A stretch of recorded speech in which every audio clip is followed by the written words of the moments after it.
मुंबई, नवी मुंबई आणि ठाण्यामध्ये पेट्रोल 65 पैशांनी तर डिझेल 2 रुपयांनी स्वस्त होणार. उपमुख्यमंत्री अजित पवारांची अर्थसंकल्पात घोषणा.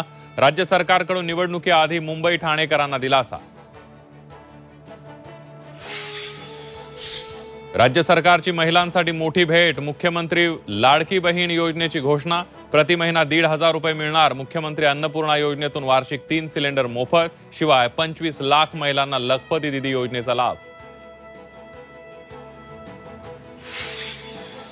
राज्याच्या अर्थसंकल्पात शेतकऱ्यांच्या योजनांवर विशेष भर. कृषी पंपांचं सर्व थकीत वीज बिल माफ. शेतकऱ्यांना 1 रुपये.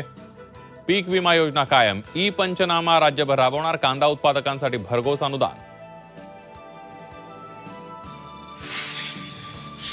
गाजर दाखवणारा, धुळफेक करणारा थापांचा अर्थसंकल्प. उद्धव ठाकरेंची राज्य सरकारवर टीका. हा थापांचा नाही तर मायबापांचा अर्थसंकल्प.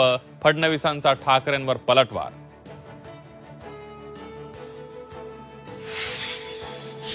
महाराष्ट्राच्या अर्थसंकल्पात वारीसाठी 33 कोटी रुपयांची तरतूद. वारकऱ्यांना प्रतिदिंडी 20,000 रुपयांचा निधी देणार. तर वारकरी महामंडळ स्थापन करण्याचा निर्णय.